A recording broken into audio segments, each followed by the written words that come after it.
America, very, very big over in Latin America. And then we have our own very Hawaii. Yes. And the Hawaiians, I'll tell you, the way it came about was the fact it came out of the war. And right after the war, the United States put a ban on fishing. And that was their livelihood, right? I mean, they fished for protein. The islands over there are extremely small as far as being able to have livestock on it. It's not really possible. So a lot of islands over here relied on the fishing. Every place you see a red pin is where Spam is sold around the world. So a lot of it right here off of the coast of Florida and then Asia Pacific. This is due to hurricanes. So when a hurricane's happening, people go and stock up on their Spam, flashlight batteries, and water. Over here, like I started to say, it came out of the war. The United States put a ban on fishing. They wouldn't allow boats in the water, and that was to keep track of if there's any enemy boats coming. So they put a stop on that, but then people had to have something to eat, so they started dropping off Spam. And then these people said, you know what, this is a much easier way to get our protein than going out and having to fish every day. So they just took that and they just fell in love with it. And today, on Waikiki at the end of April, they have a Spam Jam. It attracts 30,000 people to this event, and this was done by the Hawaiians. The Hawaiians are the ones that started this, and it got huge over there. Back in 2000, they started to notice that there was a massive theft, Spam. And they found out that people were stealing it and selling it on the black market. Because they can get a lot more money for it, because it's that popular. You go over there, it's fast food, McDonald's, Burger King, everything has Spam on their menu.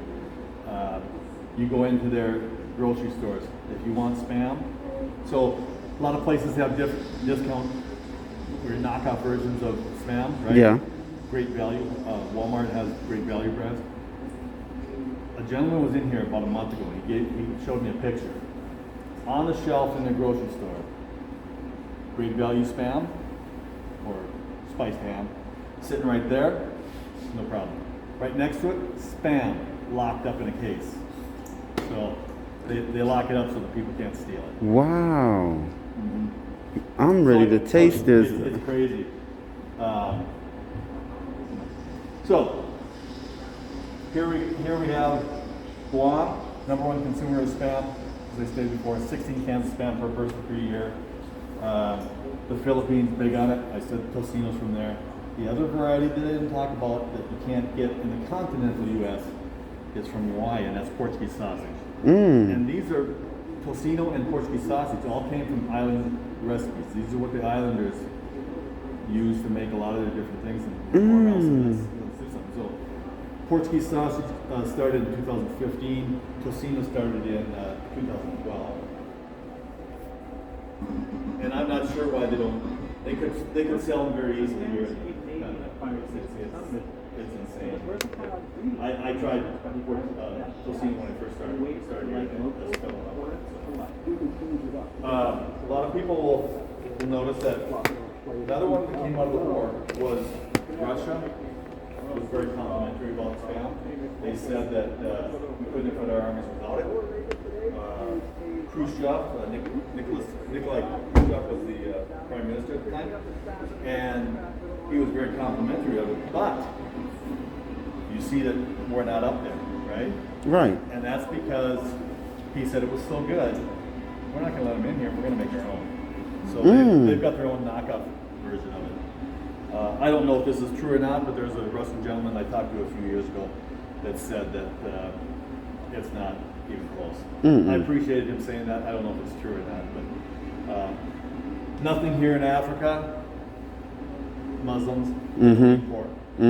However, United Arab Emirates, it is there, and that's because there's a large group of Filipinos that work in that area.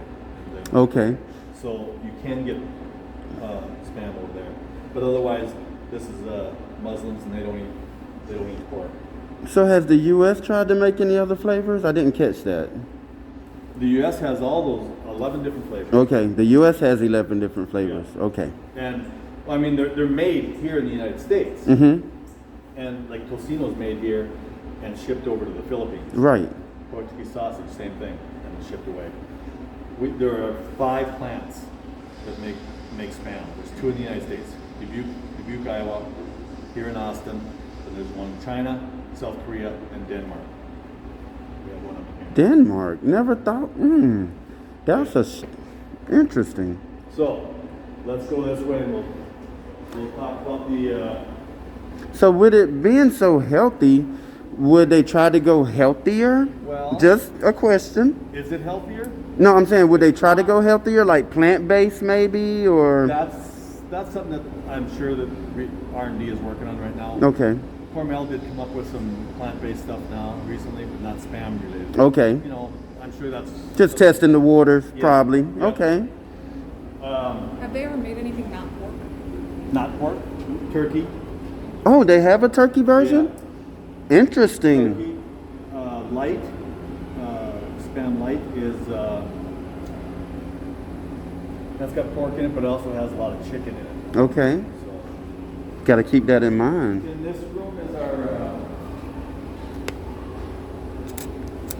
in this room is this is our history room, and we'll come over here and start over here. I normally come from the other side. This is our family portrait wall. In the upper left is the parents of the founder. You see what I mean by we want to hold it up? So on the upper left is the founder's parents, and the upper right is our founder George and his wife Lillian. And then if you drop down one, you'll see a little boy in a bucket, and that is Jay. That was George and Lillian's only son, and he became a huge part of the company later on. Very first plant is right there on your screen now. That was the outside of the very first plant, and that was the entire crew that he had. The first full year of production, they harvested 610 hogs. Today, just in Austin alone, they harvest 19,500 per day. Per day. Per day. So, a little bit of a difference going from 610 for the year to 19,500 a day. Yes. So, it's changed. There's a lot of people eating pork around the world. All right. That's why I can't be Muslim. Yeah. So when Hormel's first started, this was George was running the company, and this is George's thing right here. This is what his place looked like. Now, that's the outside of his building, right? Right. When you leave here, look across the street, and 4 doors down, it's the twice as nice building. That's that building. Okay. So it's across the street and 4 doors down. But this is the kind of thing that you saw at George's place: dried meat hanging, Right. Paper packaging, things like that. He was the backbone of the company. He turned the company over to his son in the mid to late 20s, 27 to be exact, and he fully took over in 29. The United States is starting to go through a depression. The U.S. government said, okay, we've got Hormel, we've got Armour, we've got Wilson, we've got Cudahy, all these meat packing companies. Let's make cans and give it to them so that they have something to put in there, and we have something to feed to our people. So when Jay takes over the company, the first thing he did was he figured out we have to find a shelf-stable product. You don't have a lot of refrigeration back then, right? Right. We have to find some shelf-stable product. He brought a gentleman over from Germany by the name of Paul Jorn. Mr. Jorn was a canning specialist, and he figured out that if you cook the meat in the can, now you can see on top here there was a hole there, right? They would have a hole in the can. They would cook the meat in the can, killing all the bacteria in there, and then as it's cooling, they'll solder it shut. Now you have a shelf-stable product. Hormel was the first company in the United States to have that product. That is amazing. So the second thing that they did was, now we're going through the Depression. They had all these cans. This program abruptly ends. They're coming out of the Depression, the program ends. Hormel's left with 500,000 cans. Wilson, Cudahy, all those other ones are left with many thousands of cans as well. So Jay Hormel, he was really ahead of his time as far as marketing. When Jay was 14 years old in 1906, the United States passed a law saying, if you want to put gasoline in a fuel can, it's got to be red.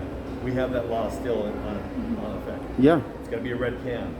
Nobody had red cans. Jay, 14 years old, on his own, went to the hardware store, bought a bucket of red paint and a paintbrush, and went sat at the gas station. He held those people hostage pretty much. Nobody else was doing it. Right. Fuel, you had to. It needed a red can. So he was ahead of his time in things like that. Well, here Hormel's left with all these cans. He goes out and he solicits some help from a gentleman that wrote a comic strip. The pup comic strip was called Bringing Up Father. And in Bringing Up Father, it was about a family, Maggie and Jiggs and their son. And then Jiggs' favorite bar. And at the favorite bar, the owner of the bar was Dinty Moore. This is nationwide published comic strip. 1913 to 2000, this comic strip went on. Wow. So nationwide published, everybody knew who Dinty Moore was. Jay says, hey, let me use that name Dinty Moore. I'll put it on my can. That's advertising for you. At the same time, if you advertise in your comic strip, for me, we're helping each other out. Eventually, Hormel bought the rights to that name. So, just like today, there's Paul Newman has some stuff, and Paula Dean, celebrities have products. Well, they slapped that name on there. People didn't know what was in there, but they said, I'm going to try it. I know the name. Beef stew, spaghetti. Beef stew still exists. Yes. So does chicken dumpling. Spaghetti, there's more beef stew. Corned beef cabbage. And this is my favorite, ox joints and gravy. Who doesn't want some of them, right? I love ox joints. Have you had them? Seriously? Not ox joints, ox tails. Is that same thing? Same thing, yeah. Yep. You have had it. She's had it the first time, Oh, yeah. like not too long ago. It was good? Delicious. Good. You are the first people I've ever talked to that has had it and said they liked it. Mm-hmm. So, I'm glad you guys came. I'm a country boy. Are you? Okay. I grew up on pig feet, chitlins, North Carolina, Dunn. Okay. Small town right outside of Fort Bragg. Okay. Yeah, did a little farming, man kicked me out of this tobacco field, said, man, you're messing up my tobacco. You're supposed to have been topping it, taking the flowers off the top. I'm breaking the stalk in half. He was like, you can't do that. What are you doing? That's cool. All right, so that was one way that Jay got rid of some of those cans. But he wasn't done because there's still more things to do. So now Jay goes out, and at this time, Jay's the president of the company, right? Mm-hmm. Dad retired as the president, but maintained the chairman of the board. He's now living in Bel Air, California, and he says, I'm going to be here to oversee the whole company. You're doing the day-to-day stuff. All right, so now Jay says, I've got Dinty Moore going. This is 1935 now. He said, I'm gonna make chili. George hears this and calls him up. He says, you're not selling chili to Americans. It's a south of the border thing. Americans don't like that spicy stuff. Jay says, I've got an idea. And he goes, what's your idea? And he goes, I'm gonna hire a Mexican song and dance troupe. And they're gonna go around and singing and promoting chili. Hormel chili to this day is one of the most popular chilies. So again, more marketing that he was ahead of his time in. So it worked. George couldn't say anything about it because it was a good plan. So. All right. Now you asked before, how did Spam get its name? Yes. And why are we here? Why do we have a Spam museum, right? Yes. Here's our Spam and our evolution of the Spam. It started in 1926, 27. It was called spiced ham, right here. Now, everybody else, all the other meatpacking companies had something called spiced ham. Everybody had spiced ham. So it was difficult to really figure out which was which. So Jay wanted something with a name on it that was something that he could trademark. So at a New Year's Eve party in 1936, he invited a lot of his management people there. A gentleman vice president by the name of Ralph Dano was there. Ralph invited his brother, who was a Hollywood actor. His name was Kenneth. Jay says, $100 to anybody come up with a better name, more creative name. Kenneth is the guy that came up with that name. Now, Jay, Ralph, and Kenneth are the only three that know what he meant by spam. So there's a lot of urban legends out there as to what spam actually stands for. Wow. You can look them up because there's some of them I'm not going to say. That's interesting. We could talk about that in the car. Yeah. So the theory is it came from the SP, from spiced, the AM from ham. Although, as I stated before, it's the pork shoulder and the ham, so people think it stands for shoulders of pork and ham. It becomes very, very popular during World War II. It was intensely popular there. I mean, these guys we'll talk about that in a moment too, but so people think it derived from his name from the war, special processed army meat. However, use your head, this was 1936, the war was in the 40s, 41. Yeah. So it's not that. Other people think it stands for special processed American meat. Again, that's another possibility, maybe. Question. Yep. Is it processed? Yes, to some degree. Okay. I mean, It's got to be fit in the can. I understand that. I know. It's just the meat is just taken together, put in a big blender. It's got to blend be it up, poured in the can, and it's still cooked in the can. And it's still cooked in the can? This is the oven right here. So the cans get all put in here. They go up this 7-story. I actually remember these. These were around until I was born in 75. Yep. So I remember these right here that where you take the half off. Mid-80s. Mid-80s, yep. I remember that. All right. So we don't really know what the name of spam stands for. For sure, we really believe it stands for Spiced ham. spiced ham. That makes sense.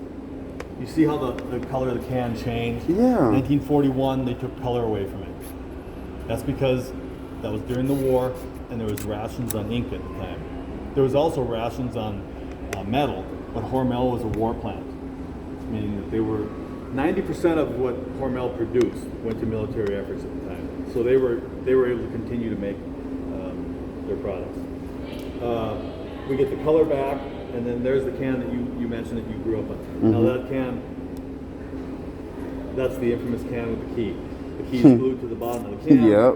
A little tab on there, you slide that in there and you twist it around, it peels it open. If you're lucky, it works that easy. Yeah. Many times it would snap off. Now you gotta go get the pliers and rip it open. And again, if you were lucky, you came out with all your fingers. So they said, that's kind of dangerous, let's go to this can here. This is the one, so pull tab, open up into a V shape. And so the whole end would open up, but it was difficult really getting the meat out, and then you're banging on it like that. It's even more dangerous than that one. So they went to the pull tab on the top. That was a very good idea, but people that had arthritis were having trouble getting their fingers in it. So in 1997, they came up with the double pull tab on the top. And this is an Innovation of the Year award. They won an award with that one. So a double pull tab on the top. And so they could just peel it open. Did you ever? So the company I work for, we have pull tabs like that. Yep. We would send out tools to the consumers. Do you guys ever do that? Not that I can recall. I don't recall. So like a little pry bar or something? Yeah. That's interesting. Yeah, that's... I might have to look into that and see if they did that. All right, so here we have our military section. And as I stated, Spam became very popular in the war. And the reason it became popular in the war is because, like I said in there, people were starving. And so they were dropping off Spam wherever they had to. Military guys, if they were eating their rations, they're eating Spam 2 and 3 times a day. What's in their rations? Spam and Hershey chocolate. So you can imagine you're eating that stuff 2 and 3 times a day. I don't care what you're eating 2 and 3 times a day. You're going to get tired of it eventually. Yeah. If you were in camp Hormel sent over 50 different cuts of meat, pork chops, veal, you know, all kinds of different things. But that's if you're in camp. If you're in the field, you're eating your rations, and that's where that came in. So President Khrushchev, or Premier Khrushchev, said, hey, you know, we couldn't have fed our armies without this. Great Britain, I told you what she said about that. Right behind you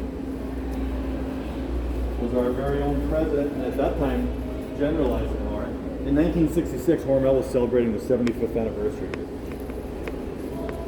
So Ike sends a letter to our president, thanking them, you know, congratulating him on the 75 years of business and all this stuff. And then he said, in there he says, I'm going to admit to making some unkind remarks about Spam.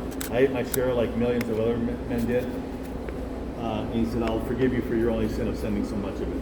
So a little tongue-in-cheek. But these guys, it was a love-hate relationship because they had nothing else to eat. If it wasn't for Spam, like Khrushchev said, people were dying. Yeah. Their own men were dying because they had nothing to eat. And the military started dropping off Spam. So they appreciate the fact that they had something to eat, but they wish it would have been something else. Yeah. All right. Here's a little picture of all the varieties, you know, all the different things that was sent over there overseas.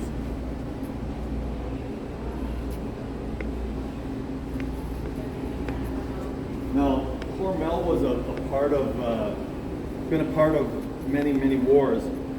1898, George Hormel's little brother, Ben, who had the distinction of staying with the company for 51 years. But he took some time out in 1898 and went into the Spanish-American War. J. Hormel was the very first Minnesotan to go into World War II. And he did it, he went down to Iowa and signed up down there because he wanted to do his part. They weren't taking Minnesotans, and they told him that. He said, no, we go home. He said, I can't go home, Dad, don't let me come back. He stayed there long enough till they got tired of him and said, here's a mop, you're in the Army. So that's how he got into the Army. Once he was in there, they figured out who he was and said, maybe you can help us with our meat supplies. They shipped him over to France and said, you're now in charge of they gave him a promotion, he's now the quartermaster, and they said, you're in charge of our meat supplies. First thing he did was said, tell those guys to debone the meat before they put it in the barrel, just send it over in the ship. He said it'll save a lot of room. And then he said, I've got about a dozen people that are in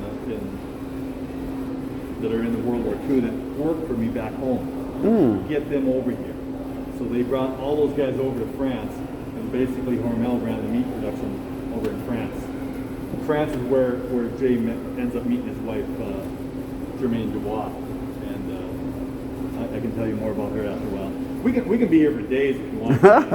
But now, when World War II opened up, Jay told his people, he said, anybody that wants to go off and support your country in the war, you have my blessings. I'll guarantee you have a job when you come home. Nearly 2,000 people went off to war. Now that leaves a big void in the labor force, right? So something that wasn't common back then was women working outside the home. They were stay-at-home moms, housewives, whatever. He goes out and he hires nearly 1,300 women to fill their spots. And when the war ended, he kept his word. He gave everybody 2 weeks off. The men came home, gave them 2 weeks off with pay. And then he said, I'll see you in a couple weeks. Almost every one of them came to work right away. Because he said, geez, you know, he didn't have to do this, and we're going to get back. So they all came back to work. Now the women are going, oh, we just learned how to, you know, we're settling in. And Jay said, oh, no. If you want to stay, you're staying. He said, you guys were every bit as good as anybody I've ever had. You can stay. That's what's so up. So many of them did. Some of them went home and started raising their families, but some of them said, no, we'll stay. So the woman's workforce took off somehow, some way, didn't it? It did. All right. Over here on this wall here, that's all the varieties. Okay. You'll see there's more varieties than what I said here. And that's because pre-COVID, there were 15 varieties. Right now, the United States is going through a hormone shortage. And so, in order to keep up on everything, they've cut back on some of the varieties. So they have eliminated chorizo, garlic, and cheese. And my favorite, they've eliminated black pepper. And I'm surprised at that one a lot because like 80% of the people that work here, that's their favorite. Top 3 sellers in the world are classic, light, and 25% less sodium. Those are the top sellers in the world. Got the Top seller in the United States is bacon. So here's the 2 that I said you can't get in the continental U.S. Portuguese sausage in Hawaii and tocino in the Philippines. So, all right. The other thing we have in this room, there's our ingredients wall. So there's everything that's in Spam. Now, everything on here, with the exception of this one, potato starch, is original. Okay? In the beginning, it was sugar, salt, water, sodium nitrate, and the pork and ham. Now, you might remember this. You said you ate Spam in the 70s. 80s. Yeah. 80s. You remember there used to be a gel Mm-hmm. in the can? Mm-hmm. So you'd open that up and you'd cut that gel off and you'd throw it to the dog or whatever. Yeah. That was created from a process of cooking the meat in the can. Those juices the meat would heat up and the juices would come out of the can, force out of the can. Right. Out of the meat. And then they would turn into a gel. Well, Hormel figured out that if you add potato starch to the meat, that'll pull those juices down, keep them inside the meat. And that's the only ingredient that's ever changed since 1937. Wow. So, I didn't know. I mean, I haven't eaten it in years and years. I mean, right. I didn't know. I mean, I wasn't into like reading ingredients on the back, but I didn't know it was like just 6 ingredients. That is awesome. Yeah. Definitely trying the turkey. Kind of shook that they took the chorizo away before I tried it. I know. Yeah. All right. So this section here, this is where Spam kind of made its comeback a little bit. People that remember the old Monty Python skits, they did a skit called Spam. You know, where it drives me nuts because there they are in a restaurant, you know, and it only sells Spam, right? So what do you want? I want Spam. You know, you'll hit morning. That drives me nuts.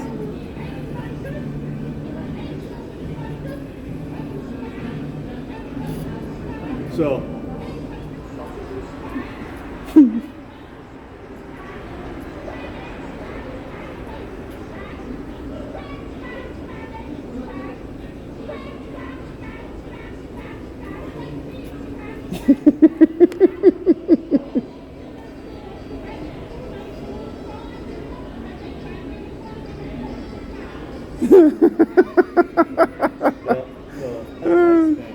so anyway, it kind of made a comeback from that. And as a matter of fact, the email spam is coined from this. Are you serious? Because that It's spam it. doesn't want spam. Right. Doesn't want this email either. Right, it's So spam. that's how it was derived from that. Hormel tried to fight it for legality reasons, and then he said it's not even worth it. So spam email came from the same skit. Oh, nice. All right, now a lot of people around the world love spam, and this couple right here is no different.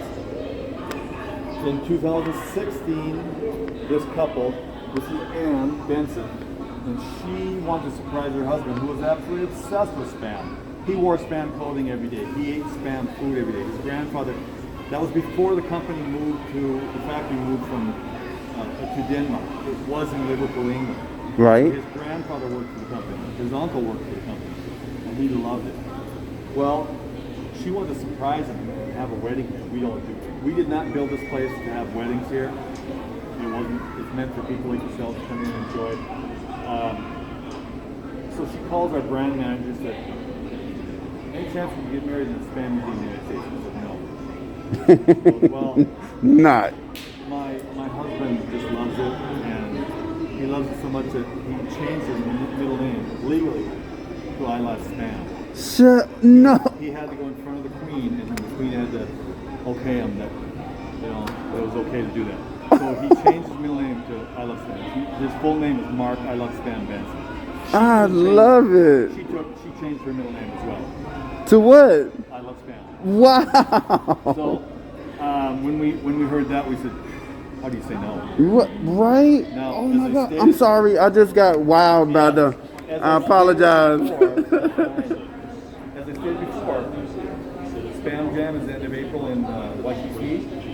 So we said, if you want to come over here and get married, we picked the date. We picked end of April. So we flew them over here, put on their wedding, and then flew them to Waikiki for their honeymoon. That is Now, awesome. This lady here, the minister, the spin minister, This- she is the international brand manager. She did a crash course to be ordained as the minister, and she married them. So it was a great event. They were a lovely couple, and they already had 2 children. A month ago, I told you earlier, we do virtual tours Monday through Friday at 2 o'clock, or you can call and just arrange something where we can do what we're doing right now. We're cutting that back because we're starting to get busy, so we're going to do like Tuesdays, Thursdays. Okay. Anyway, about a month ago, Anne shows up on one of our meetings, and so we were able to sit and reminisce with her. And Wow. she turned the tides on us. We toured her house via Zoom. Yeah, a lot of fun there. Now, not everything here is Spam. Here we have a bacon bike. This was built in 2014 to celebrate our black label bacon. So Hormel's Black Label Bacon. yes. So the bike was a Ducati. So it's a Ducati frame. The engine is the same engine that comes out of a Smart vehicles. It's a 3-cylinder Mercedes-Benz diesel engine. Same one they put in those little cars. Pigskin leather, grips and seat. There's a 13-minute YouTube video called Driven by Bacon Okay. that you can find. And it talks, the gentleman who rode the bike is from Minneapolis. His name is Eric Pearson. He's a documentary writer and an actor and a motorcycle enthusiast. He's the one that rode the bike out there. He took 2 weeks to go from here to San Diego, and he just stopped where he wanted to stop. In the video, he shows he stopped at Sturgis and places like that. There's a reporter in there, like early on in the video. She says, "Can I hear this thing run?" So he starts it up, and she goes, "Oh, it smells like bacon." Why? It runs off bacon grease. It runs off bacon grease? Biodiesel bacon fuel. It was all manufactured right here at our labs here in Austin. And so a support vehicle took the fuel, he took the bike. Now you wouldn't have to fill up very many times because it gets 100 miles a gallon. Wow. So he took it out to California for the Spam Fest, for this Bacon Festival, excuse me. And then from there it came back here, and it's been sitting here ever since.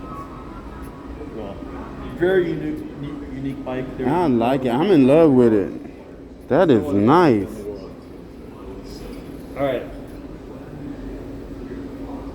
Here's all the varieties that Spam has. This is all our Spam. Hormel. These are all the companies that Hormel owns, with the exception of one. Skippy. No, Skippy's here. Oh. Our latest acquisition, Planters Peanuts. Really? Hormel just purchased them. This is my favorite. Holy guacamole? Yes. That stuff is something. Did you know it was owned by Hormel? Did not know that. So there's a lot of different ones that are owned by Hormel, as you can see. Some of them that were actually developed by Hormel, Spam, and Hormel chili and things like that. But the one that really surprises people is Skippy. That's the one. But here's some fun stories though. Jenny O Turkeys is owned by Hormel. Mm-hmm. In 2000, there was a swine flu that wiped a lot of animals out in the country. So you can only imagine what happened to Jenny O Turkeys. Mm-hmm. So if you look at this, everything here is a value protein added product. Everything's got protein in it. Mm-hmm. And that's Hormel's focus. Well, when you wipe out all the animals, you need to be very diverse in your company or you're going to lose everything. Well, turkey production went sky high. And so they kind of bailed out everybody else. Following year, there was bird flu. Now the roles were reversed. These guys suffered, everybody else picked up and bailed them out.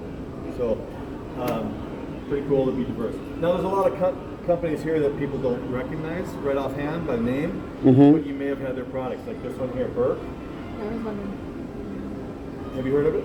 No. Yeah. Do you eat pizza? I do.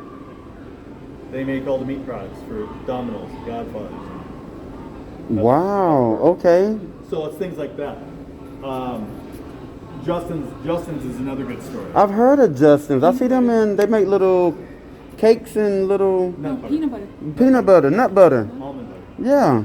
So that's a company out of Colorado. Justin Gold is the founder of the company. He called Hormel not many years ago, and he said, "You know what? I love my country or my company. I can't afford to see it go down, and I can't take it any further." He said, "I'm maxed out. Would you be interested in buying it?" Hormel said, "Yes, but you stay there."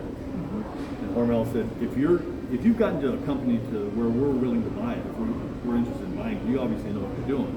So why not just stay there?" And they do that with everybody. They leave everybody in place rather than, "Oh, we're taking over, we're doing it our way." They don't buy up companies just to get rid of them, to consolidate them.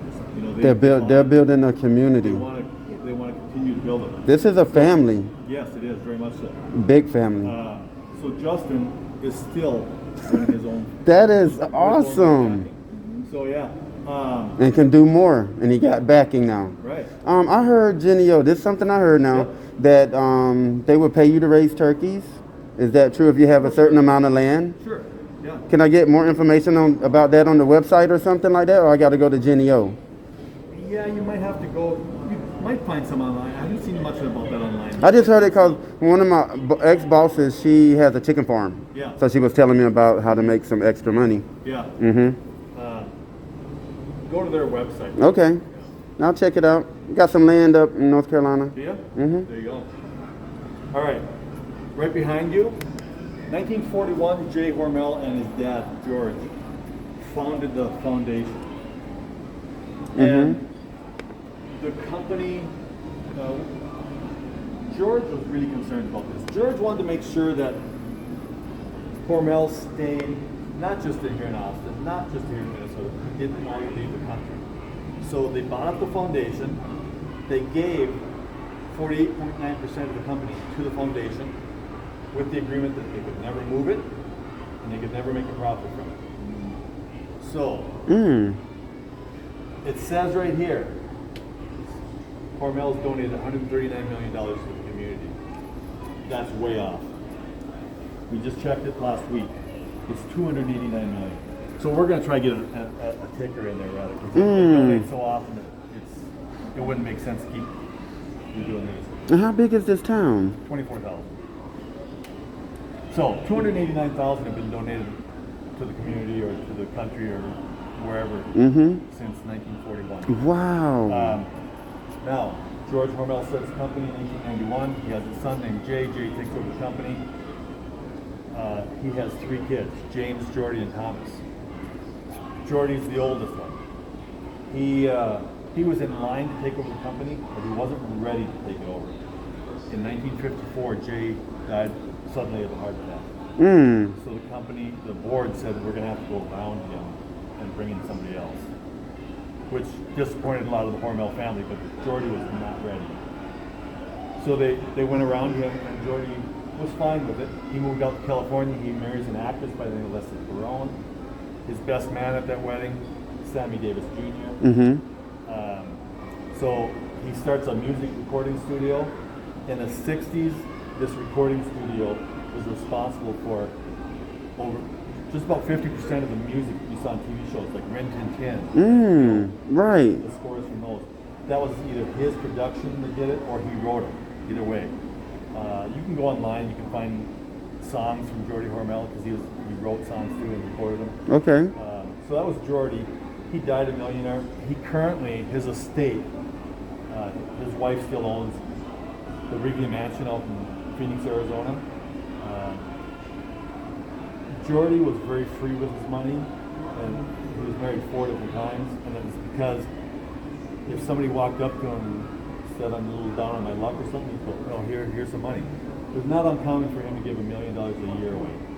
And his wife, all of his wife said, that's got to stop. And Why? Because you're gonna go spend it on makeup and beauty stuff. Who knows? What I'm they're just thinking saying, of. yeah, let him do. That was awesome. So, so then when he wanted to buy this, he was looking at this piano, this grand piano that was in the Wrigley Mansion. They were getting ready to tear the mansion down. I want to buy this piano. And they said, nope. And they refused to sell to him unless he bought the whole mansion. So he bought the whole mansion. He was big into restaurants. So he puts a restaurant in there. There's kind of an upscale restaurant there right now. And a small Spam museum there as well. He also owns, his wife is still living there in Phoenix, McCune Mansion it's called. Okay. So they lived there, and then they had this Wrigley Mansion there. And Geordie was this kind of guy that you never see a picture of him without his long hair, without a scruffy face. He's never dressed up. You know, button-up shirt that's untucked, jeans and flip-flops. That's Geordie. I spoke with 3 ladies who are snowbirds between here and Phoenix. They're from the Twin Cities, and they said they were out there and they met Geordie at his mansion. They said here they're just sitting there eating. They didn't know who Geordie was. All of a sudden, this bum comes out and sits down at the piano and starts playing. And I said, geez, you know, they were thinking, you can't get any better entertainment than this. And this guy, he said he was very good, but they said, wow, he could dress up a little bit. Well, then afterwards, he got done and he started walking around and talking to everybody, and they found out who he was. He paid for their meals. You know, he was just such a super nice guy. And that's kind of the impression that I got from the whole family was like that. They're very nice people. So that was Geordie.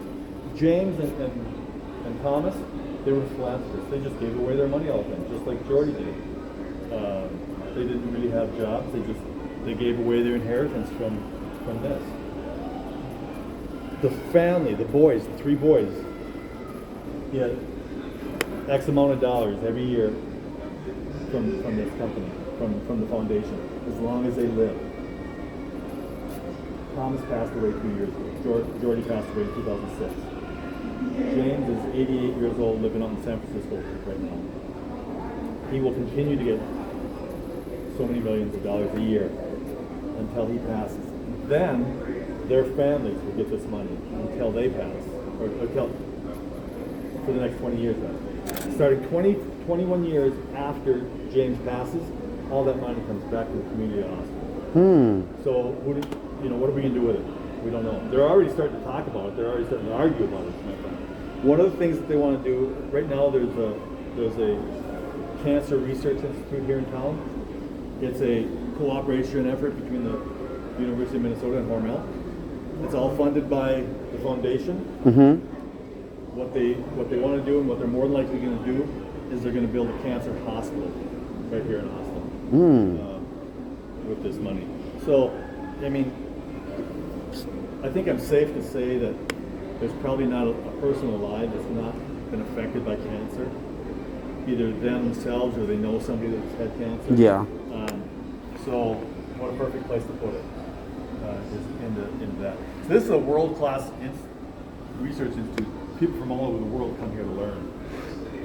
So that's pretty cool. So this town was basically built by. Gone. It would be gone if there was no. There was no spam. Yeah. So Spam canstruments. There's Ham bone. Right. There is a music group from Pipestone, Minnesota called Pertner Sandstone. Mm-hmm. Okay. They created these instruments. They Wow. They toured with them for a while, for a summer, and then when they were done, they donated them.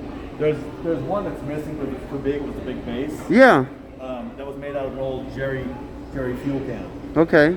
And That is unbelievable, man. so they created this, and then they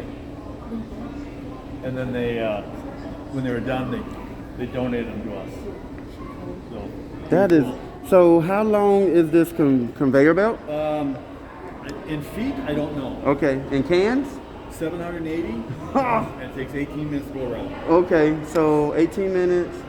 It's about, at the speed, you have to know the speed. It looks like it's going pretty fast, about 2 miles an hour. They close at 3? And the gift shop waiting for us. Okay, let's go. Was that it, Jeff? One more thing. One more thing. that I'm really proud of saying. And Hormel said 2 years ago, any kid that graduates high school here, whether private or public school, and they want to continue their education here in Austin, they'll pay for it. Mm. This past summer, they said, you know what, we got to open this up. Any child of a Hormel employee worldwide, and there's over 24,000 employees worldwide, about the same size as Austin is. Any child wants to go to school, post-secondary, they're going to pay for it. So currently, there's 100 kids taking advantage of that program. That is spreading the love, and that's what this tour is all about. And that's what Hormel does. It's giving back. Because what's it going to do? Okay, They're going to give back. they're giving these kids an opportunity to go to school. Some of them can't go to school. Mm-hmm. Don't know how to get the finances or whatever. Now they're going to go to school. What's the school got to do? Oh, we got more kids. Maybe I have to bring more people, more teachers. Build up the school. Make Build it up the affordable. school. Who knows what's going to happen? Right? But it's a cycle. It just goes round and round and round. So 100 kids right now are taking advantage of it. Real quick, Guatemala. This program started 12 years ago. The program is meant to help kids who are suffering from nutritional issues. If you look over here, that's two 13-year-old girls. Mm-hmm. Both same age, Guatemalan girl, United States girl. You can see the difference in height. It's because of lack of nutrition. Hormel starts a program over there with a fortified turkey spread. Since they started this program, they're starting to see that the kids their height is catching up to world standards. Mm. There was a high school over there. Nobody had ever graduated high school over there before. 3 years ago, 4 kids graduated high school. Hormel paid for their education. So we're expecting in a year from now, those kids to come here and celebrate their college graduation. Yes. So, again, all about Man, giving this back. just touches me, and here, It's a great company to work for. and I've just been blessed just to be on this spreading the love tour and to come to the Spam Museum. And whoever would have thought that, Hormel was spreading so much love throughout the world. That is touching. This is what a company is all about. Keep spreading the love, you guys. Chico Chad signing off.